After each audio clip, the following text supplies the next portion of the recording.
নমস্কার এবং স্বাগত ভূপর্যটকের চ্যানেলে।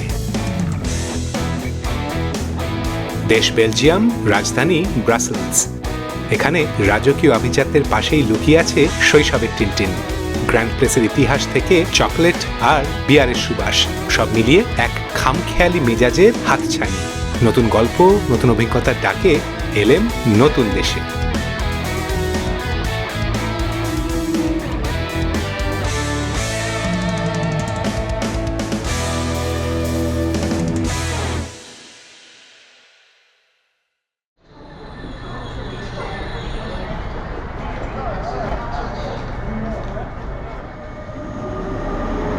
নেদারল্যান্ডসের সফর শেষ করে এবারে রওনা নতুন দেশ বেলজিয়ামের উদ্দেশ্যে।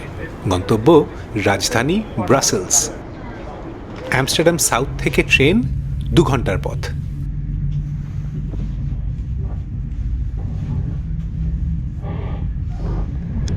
বেলজিয়ামের এই সফরে ব্রাসেলস ছাড়াও ঘুরে দেখব আরও 3 শহর, অ্যান্টওয়ার্প, গেন্ট ও ব্রুজ। ইউরোপের রেল যোগাযোগের মানচিত্রে এক গুরুত্বপূর্ণ সংযোগস্থল বা হাব হলো এই ব্রাসেলস। লন্ডন, প্যারিস, আমস্টারডাম বা কোলনের মতো শহরগুলো থেকে ইউরোস্টার বা থ্যালিসের হাই স্পিড ট্রেনে চড়ে এখানে পৌঁছানো যায় কয়েক ঘন্টাতেই। এই সংযোগ ব্যবস্থা ও কেন্দ্রীয় অবস্থানের জন্য ব্রাসেলসকে বলা হয় ইউরোপের গেটওয়ে। মজার ব্যাপার, ব্রাসেলস নামের রয়েছে 3টি রেল স্টেশন, নর্থ, সেন্ট্রাল এবং সাউথ বা ফরাসি ভাষায় মিডি। এই সাউথ স্টেশনটি শহরের বৃহত্তম এবং ব্যস্ততম স্টেশন। এখানে এসে থামে সমস্ত আন্তর্জাতিক ট্রেন।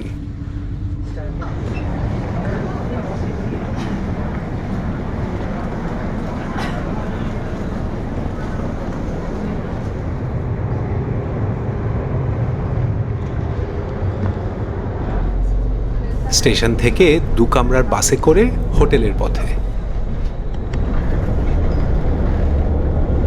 ইউরোপের এই এক মজা, যে কোনো নতুন দেশে নেমেই ট্রাম, ট্রেন কিংবা বাসে করে সহজেই পৌঁছে যাওয়া যায় শহরের কেন্দ্রে দিনের যে কোনো সময়।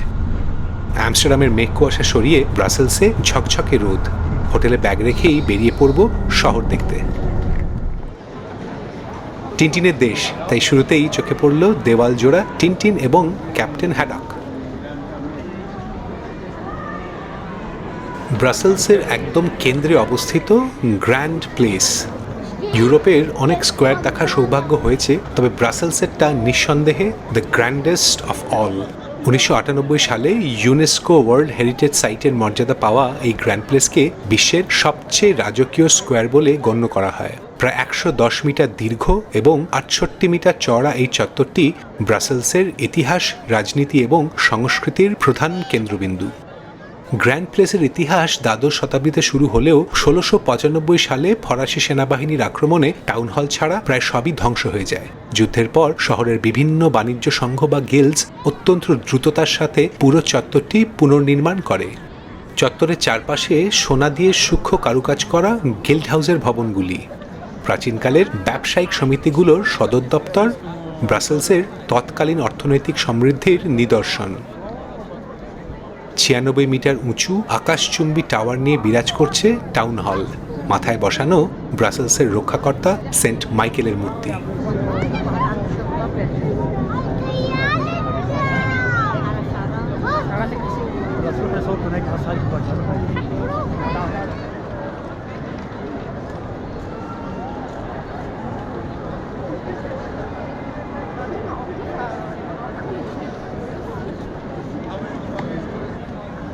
বছরের শেষ সপ্তাহ, তাই উৎসব মুখর মানুষের ভিড়। তারই মাঝে খুঁজে পাওয়া গেল লাল ছাতা হাতে আমাদের ওয়াকিং ট্যুরের গাইডকে।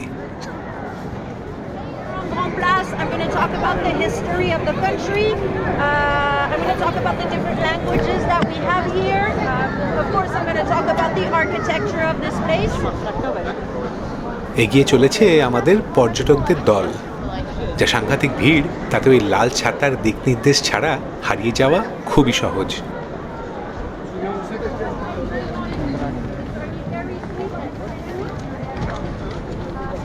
গ্র্যান্ড প্লেস থেকে একটু এগোতেই হঠাৎ সেই ভিড়ের মাত্রা যেন বেড়ে গেল কয়েক গুণ। এখানেই ব্রাসেলসের অন্যতম প্রধান আইকন ম্যানিকিন পিস, মাত্র 2 ফুটের একটি ছোট্ট মূর্তি, রাস্তার কোণার এক ফোয়ারায় প্রস্রাবরত একটি ছোট ছেলে।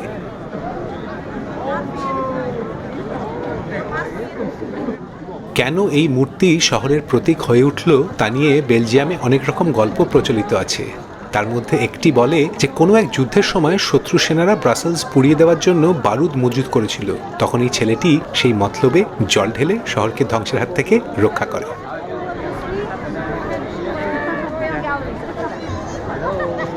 শুধু এই এক জায়গাতেই সীমাবদ্ধ নয়, ম্যানিকিন পিসকে দেখতে পাওয়া যায় শহর জুড়ে নানান আকারে, নানান পোশাকে। আসলে এই ছোট্ট মূর্তির মধ্যেই লুকিয়ে আছে ব্রাসেলসের সেই অদ্ভুত কোয়ার্কি মেজাজ। একদিকে শহরটি ইউরোপীয় ইউনিয়নের সদর দপ্তর হিসেবে ভীষণ গম্ভীর ও রাজকীয়, অথচ তার প্রধান আইকন হলো এমন এক কৌতুকময় মূর্তি। এই বৈপরীত্যই বোধহয় শহরটিকে অনন্য করে তোলে। ব্রাসেলসের এই খামখেয়ালিপনা চোখে পড়ে রাস্তার মোড়ে মোড়ে। অভিজাত কোনো অট্টালিকার গায়ে হঠাৎই ফুটে ওঠে টিনটিনের বিশাল কমিক মিউরাল। রাজকীয় আভিজাত্যের সাথে কার্টুন সংস্কৃতি আর সারিয়ালিজমের শিল্পকলার এই যে মেলবন্ধন, এটাই ব্রাসেলসকে একই সাথে গম্ভীর আবার ভীষণ প্রাণোচ্ছল করে রেখেছে।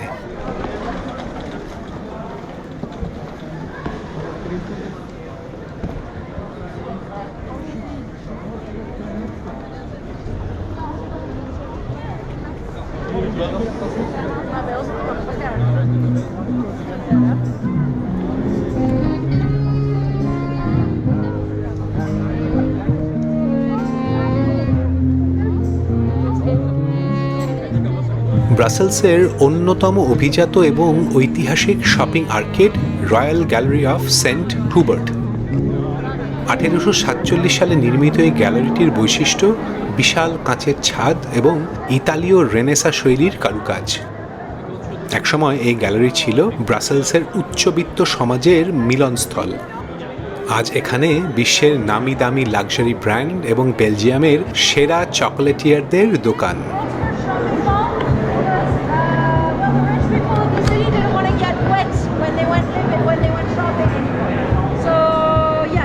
ক্রিসমাসের মরশুম, তাই পুরো আর্কেড জুড়ে সাজসজ্জা, মানুষের ভিড় আর কফি ও চকলেটের মিশ্রিত সুবাস।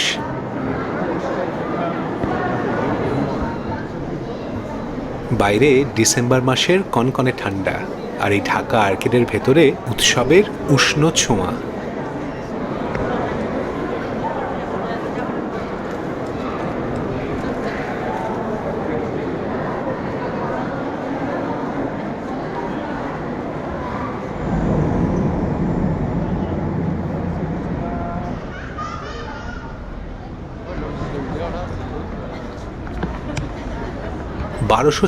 সালে শুরু হয়ে 300 বছর ধরে তৈরি হয় ব্রাসেলস ক্যাথিড্রাল। আনুষ্ঠানিক নাম cathedral of Saint Michael and Saint Gudula. শহরের অন্যতম গম্ভীর এবং মর্যাদাপূর্ণ স্থাপত্য। ফরাসি গথিক শৈলীর আদলে নির্মিত 200 ফুটেরও বেশি উচ্চতার দুটি বিশাল চৌকো টাওয়ার। এই ক্যাথিড্রালটি বিবেচিত হয় বেলজিয়ামের প্রধান গির্জা হিসেবে। শীতের বেলা, তাই দিনের আলো পড়ে আসছে 4টে বাজতে না বাজতেই। ওয়াকিং ট্যুর পৌঁছে গেছে ব্রাসেলস স্টেশনের কাছে।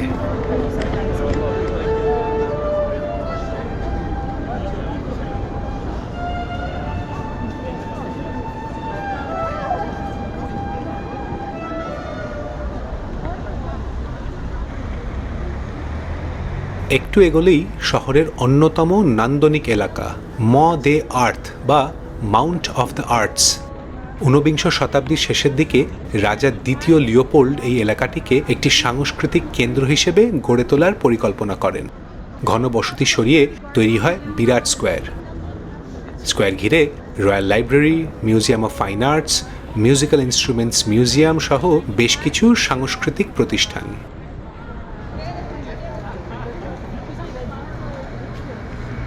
এই জায়গাটা ব্রাসেলসের আপার সিটি বা উচ্চতর শহর এবং লোয়ার সিটি বা নিম্নতর শহরের সংযোগস্থলে অবস্থিত। তাই এখানে দাঁড়িয়ে দেখা যায় ব্রাসেলস শহরের এক সুন্দর ভিউ। সরাসরি চোখে পড়ে টাউন হলের উঁচু টাওয়ারটি। সিঁড়ি দিয়ে ধাপে ধাপে নেমে গেলে জ্যামিতিক নকশায় তৈরি বাগান।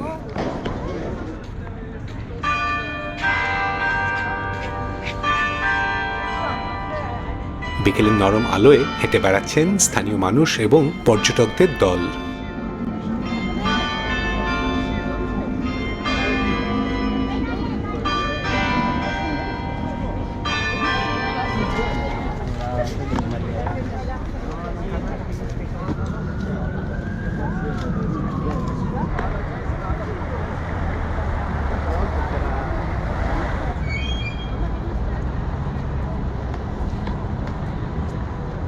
আজ সকালেই এসেছি এক দেশ থেকে আরেক দেশ, সঙ্গে সারাদিন পায়ে হেঁটে শহর দেখা। ক্লান্তি কাটাতে হোটেলে একটু জিরিয়ে নেওয়া, তারপরেই আবার বেরিয়ে পড়া। অপেক্ষা করে আছে আমার জন্য ব্রাসেলস তথা বেলজিয়ামের মূল আকর্ষণ টিনটিনের দোকান। গ্র্যান্ড প্লেসের ঠিক পাশেই অবস্থিত অফিসিয়াল টিনটিন স্টোর, টিনটিন প্রেমীদের জন্য একটি ছোট্ট তীর্থস্থান। ব্রাসেলস শহরের ইতিহাসের সাথে ওতপ্রোতভাবে জড়িয়ে আছে টিনটিন এবং তার স্রষ্টা হার্জের নাম। বিশ্বজুড়ে ছদ্মনামে পরিচিত হার্জে 1907 সালে ব্রাসেলসে জন্ম নেওয়া শিল্পী জর্জ রেমি। 1929 সালের 10ই জানুয়ারি বেলজিয়াম সংবাদপত্র লা পাতি ভ্যান্টিয়ামের ক্রোড়পত্রে আবির্ভাব ঘটে টিনটিন এবং তার বিশ্বস্ত কুকুর স্নোইর। দোকানে সাজানো রয়েছে টিনটিন সিরিজের সবকটি অরিজিনাল কমিক বুক, বিরল কালেক্টরস এডিশনস, মিনিয়েচার ফিগারিন, মডেল এবং বিভিন্ন ভাষায় অনুদিত বই।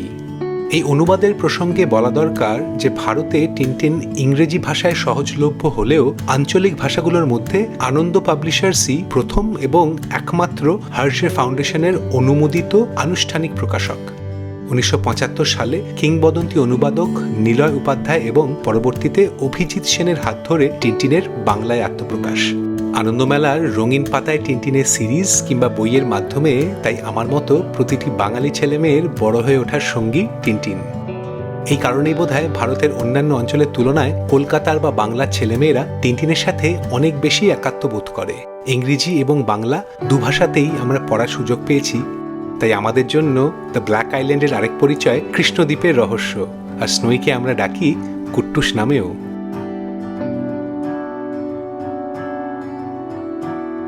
ব্রাসেলসের এই দোকানে এসে যেন ফিরে পাওয়া এক টুকরো শৈশব।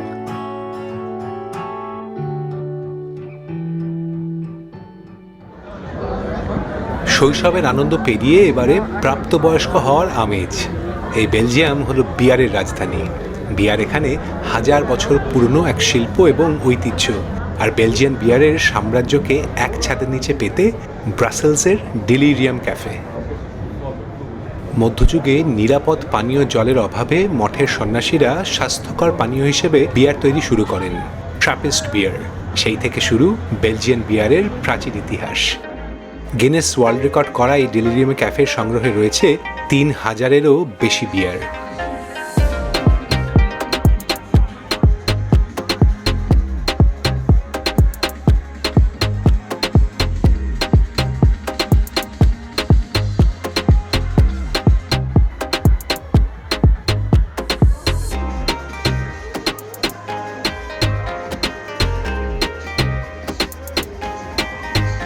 পৃথিবীর নানান প্রান্তের পর্যটকদের আড্ডায় সবসময় মুখর এই ক্যাফের অন্দরমহল এবং বাইরের ছোট্ট রঙিন গলি।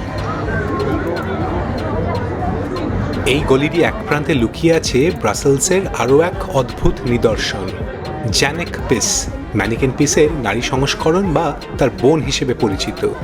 87 সালে নির্মিত এই ভাস্কর্যটি ব্রাসেলসের সেই কোয়ার্কি বা খামখেয়ালি মেজাজটিকে আরও একবার মনে করিয়ে দেয়। মুখে যে অম্লান হাসিটা ফুটেছে তার জন্য দায়ী লিটার খানেক বেলজিয়ান বিয়ার। ব্রাসেলস শহরে একটা দারুণ দিন কাটিয়ে রাতের নিয়ন আলোয় হেঁটে ফেরা হোটেলের পথে।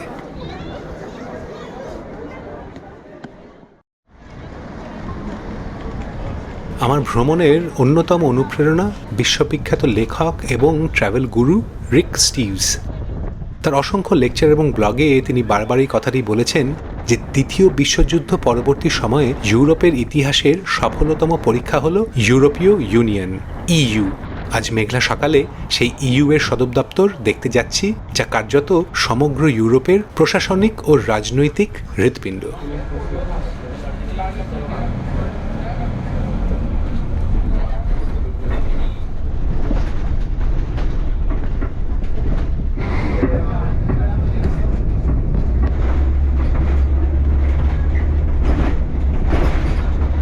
গত শতাব্দীতেও যে মহাদেশ রক্তক্ষয়ী যুদ্ধে ক্ষতবিক্ষত ছিল, আজ তা শান্তি ও ঐক্যের এক অনন্য নিদর্শন।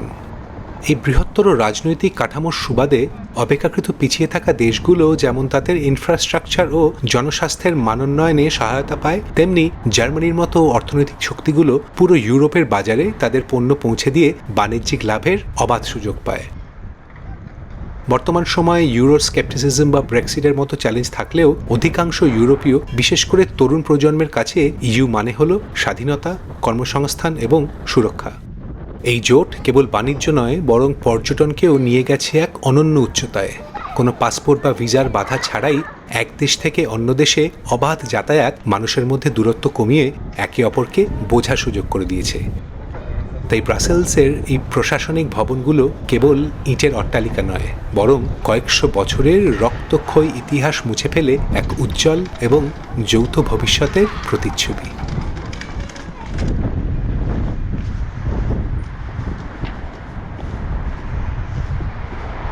ইউরোপীয় ইউনিয়নের সেই গুরুগম্ভীর সরকারি পাড়া থেকে এবার ফেরা যাক শহরের কেন্দ্রস্থলে।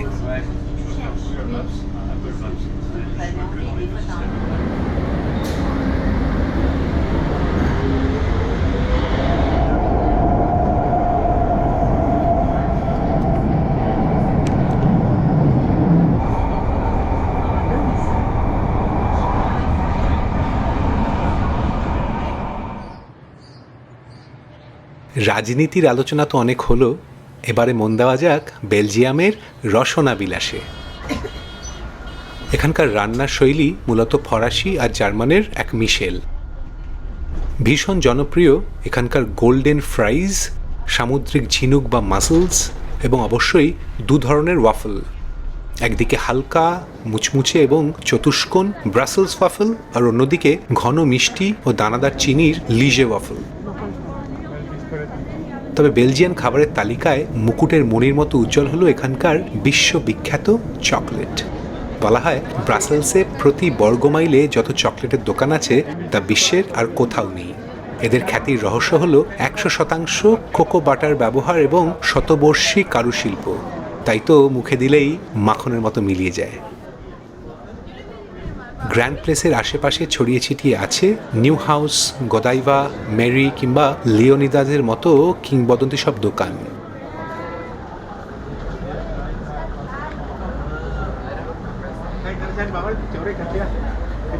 সেখানে থরে থরে সাজানো বিখ্যাত প্রালেন, হাতে তৈরি ট্রাফলস, জান্ডুইয়া কিংবা নুন লঙ্কার বৈচিত্র্যময় স্বাদের ডার্ক চকলেট। এই মিষ্টি ইতিহাসের গভীরে যেতে চাইলে রয়েছে একটি চমৎকার চকলেট মিউজিয়াম।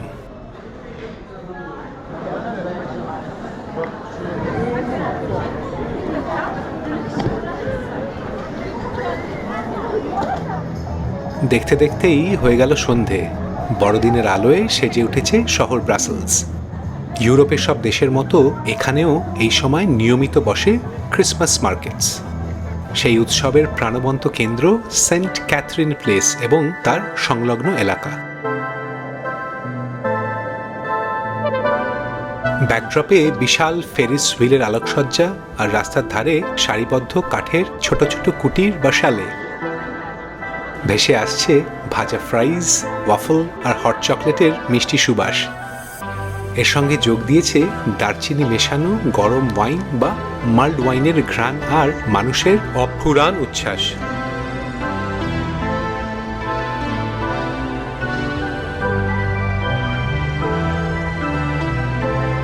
শীতের এই হাড় কাঁপানো জড়তা কাটিয়ে পুরো চত্বরটি এখন এক উষ্ণ ও আলোকোজ্জ্বল মেলা প্রাঙ্গণ, যেখানে মুহূর্তরা থমকে থাকে উৎসবের আমেজে।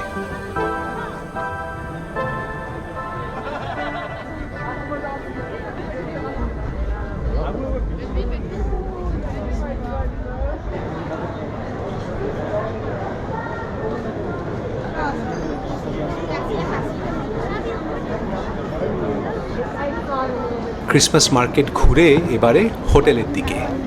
পথে আবার সেই গ্র্যান্ড প্লেস।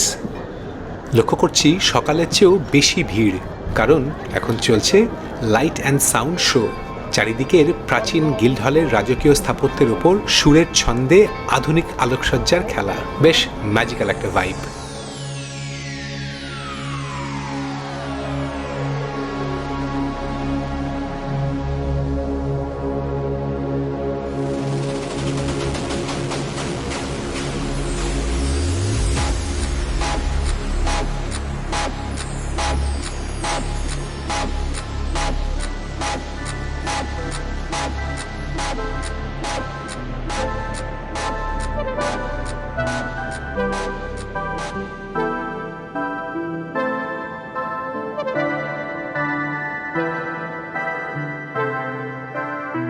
দেশ বেলজিয়ামে কেটে গেল দুটো দিন।